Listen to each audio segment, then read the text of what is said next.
Welcome back to Houston Life. For many people, the new year means resolutions, right? And while our intentions can always be good, those resolutions might actually bring you more stress. And that could be, Tessa, because studies show the vast majority of resolutions end up in failure. So here to keep us on track, licensed professional counselor, Dr. Shana D. Lewis. Welcome back to Houston Life. It's great to see you. Yes, Happy New Year. Happy New Year. We always love your advice. And first of all, let's break down resolutions because in your opinion, you think goals, resolutions are not the same. No. So I heard what Forbes said. Okay. So this is what Dr. Shana is saying. Resolutions really are, if you want to define them, are things that you say you're going to stop doing. That's not really what a goal is. Right. A goal is what you're going to actually start doing. It may not necessarily be something you have to stop doing. I may have never done it before. I may never have exercised in my entire life, but I'm going to start exercising now because I understand there's value there. Okay. Right? But a resolution is going to be over by January the 17th. That is called ditch day. So just get prepared for it. In 16 days, we will all have failed. Okay. So goals, something you actually are aiming to do. Resolution, something you're going to not. So that's where, like, okay, I'm not going to gossip or I'm not going to think negatively, things like that. But can't you resolve to do something? You can. You can resolve to eat healthier, right? You so can. it kind of goes a little both ways, right? Okay. Okay. Where to begin, though, then? Because what you're not saying, Dr. Shana D. Lewis, is that we should just not set any goals, right? How do we set realistic goals and expectations that we can meet? Well, I think and you talked about this earlier, Derek, we really get big-eyed, right, about the things we say we want to do. And a lot of times when we're so big-eyed, we're overwhelmed. And that's the biggest problem we really have with these resolutions because they're huge. That's why we fail by January 17th, because you get overwhelmed, like, I'm going to lose 100 pounds in the first 30 days. Oh, wow. You're not. That's a big goal. Okay, and this is your top problem on the list, right? Setting unrealistic goals is part of the problem. Absolutely. When they're unrealistic, they're not going to happen. And then if you don't track them, you'll never know what happened.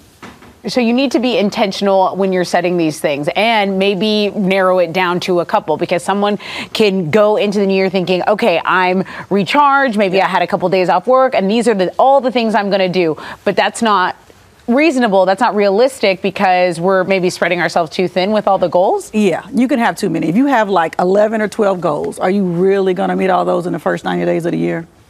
Probably not. No. But how do we track them? Keep a journal, diary, calendar? Okay. My favorite thing to do is writing. I believe writing commits us to our thinking. And if you actually write things down, you're more likely to remember what you said, first of all. Okay. And then you can figure out what worked and what didn't work. Right.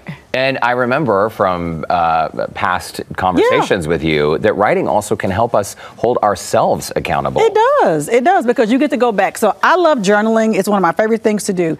It's not even about the moment you write it. It's the 6 months later when you go back and you reread what you wrote, because then you're like, this is what I said I wanted. This is how it's going. This is where I am. And maybe I need to switch some things up to actually get there if I haven't made it there yet. Okay. And speaking of switching things up, instead of resolution, you like to use the word revolution. Come on. Why is that? It's war. Yeah, we're raging battles with ourselves daily, aren't we? It's a mental war, right? And so, the Forbes says make the goals, and if you don't hit them, I got it. But when we fail at the things we say we want, we feel bad about ourselves. Right. That's a mental thing. We feel bad. So the war you wage on yourself is changing how you think about things.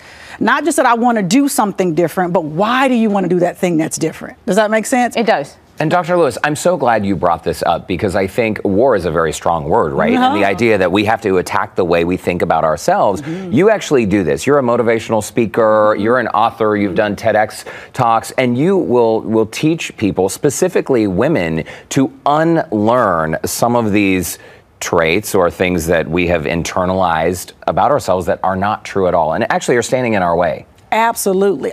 It's 90% what you think, 10% of what's actually happening at the end of the day, right? So if I believe that I am capable, I believe that I can, I'm more likely to do it. If I say I can't, then I can't. But if I make unrealistic goals that are too big, I absolutely won't make them because they're too big. Right. And I have to tell myself, why is it important? Not what is it, but why does it matter to me? Do you have a method for people to kind of narrow down what should be their goal? Like if you have 5, but this is the big one, do you have them examine what's going on and then say, okay, like, how do I narrow it down? Because I want to improve in so many areas. You do. Yeah. Too many is too many.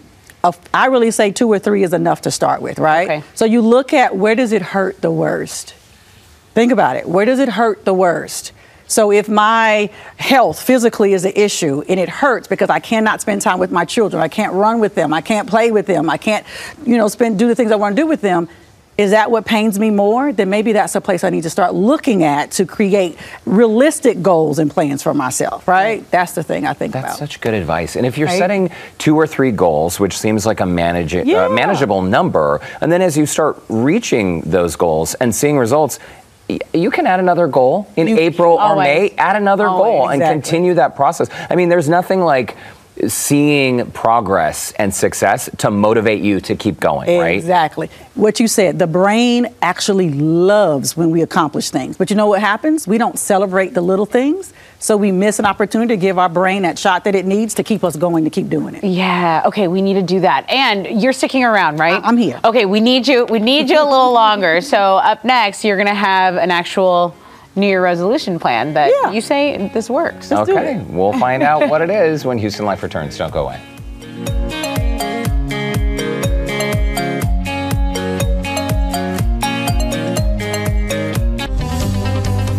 Okay, we are back with Dr. Shana D. Lewis, licensed professional counselor, executive coach, and international speaker. The list of her accomplishments goes on and on. Author, mother, wife, the whole thing. Go on. Before the break, you can do it all. You know I love you and I believe that. So before the break, we were discussing common reasons why so many resolutions fail. And Dr. Lewis, you're saying don't even use the word resolution. You have a different plan that you say actually works. I do. And I love the acronym. So it's New Year's. Everybody write that down, right? New Year's. Okay. Yes. Okay. So the N is just no resolutions. Just don't do them. The revolution you and I talked about earlier. Yes. Decide that what you want to do is to change the way you think about what you need. Okay. Not resolving that I'm going to do this in, a short period of time, or revolutionize. Okay, no resolutions. We're doing revolutions. E is evaluating what you really want. And that really gets back to, okay, where is my attention need to go right now? What I said earlier, where does it hurt the worst? Right. Where's the pain?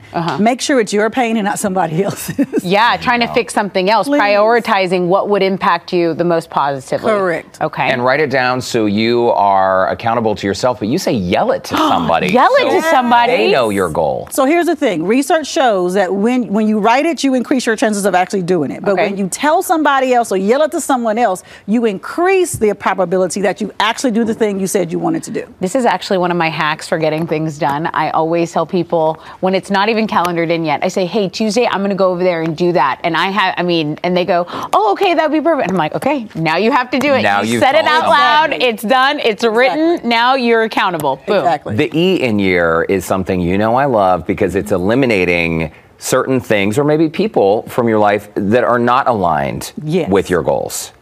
I'm being messy, but some folks got to go. They're not supposed to be here. They aren't aligned with your mission. They aren't headed where you're going, and you need to release them. Clean house. Clean it. It's time. Okay. And then the A, always include self-care plan to support your goals because we can't forget to focus on number 1, right? And if we, as women, because women is the folks who I love to help, we usually forget about us. Why do we do that? Why do we do it naturally? It's a whole nother show. Okay. The R is for redesigning the goal as well. And this is important because sometimes as time goes by, things change a little bit. So a willingness to evolve is important. And the other point we said earlier, making them smaller. So I believe in the 1% rule. Like if I can do 1% more than what I'm doing now, I'm more likely to meet that goal and accomplish it than if I say I want 100% of the thing. And celebrate the 1%. Have the party after you lose 0.5 pounds. Right, right. No, I do like that. Congratulating yourself, even if you say, oh, this is something I should have been doing anyway. Still, you accomplished your goal, and now everyone's journey is unique. So while something that was really hard for you may look easy to someone else, hey, if that took some work to get there, be proud of yourself and go for it. Okay, S, see it, create a vision. I like this because I feel like it's manifesting 2.0. Yes. You got to see it. So here's the thing. You won't ever see a thing until you see a thing. Okay. So you really have to see it first, like see yourself where you want to be. See yourself in the job, in the weight class, in the whatever you want to be before you see it. You have to manifest it in your mind first before it manifests in the flesh. It's a good tip. And a lot of people this time of year will do those vision boards, right? Where they do magazine clippings or whatever. Do you do a vision board? So I've done it in the past, but I like the vision really. I want to see it. So I even host events in the new year for that. So we can see the thing we want to see. And it's a whole activity. It's an experience. The visualization is powerful. It is. It is. You ever done a vision board? I have done a vision board. Have you? Did it work? Mine worked. A lot of it worked. I don't remember what was on it. It's time to update. See, it's time to get a new one. It's time to do a new one. But again, whether your method is journaling every day or doing a vision board, I think this acronym is so important because it breaks it down for easy tips. And how often do you do check-ins? I know, obviously, it's the start of a new year now, Dr. Lewis. How often do you do check-ins just with yourself throughout the year? Well, I believe we need to do these every quarter. Right? Because every 90 days, something's going to change, right? Life happens, you want your priorities shift or whatever. Check in every 90 days. If anything is not working, shift it, create a new goal, a new revolution if you need one, and then proceed to the next 90-day goal. I like the quarterly check-in too because it kind of correlates with the season. Like summer Tessa is not winter Tessa. Those are completely different people. They don't know each other. That's a very excellent point. Dr. Shana D. Lewis, it's great to see you. As always, and don't forget to tell them they can get these tips at newyear2024.com. They can get the whole list. Okay. We love that. Yes. Well, Happy New Year. Happy New Year. We always love your advice. By the way, that link we will be sharing on our website. You can connect with Dr. Lewis, track your goals, visit HoustonLife.tv. Just look for that scene on Houston Life section.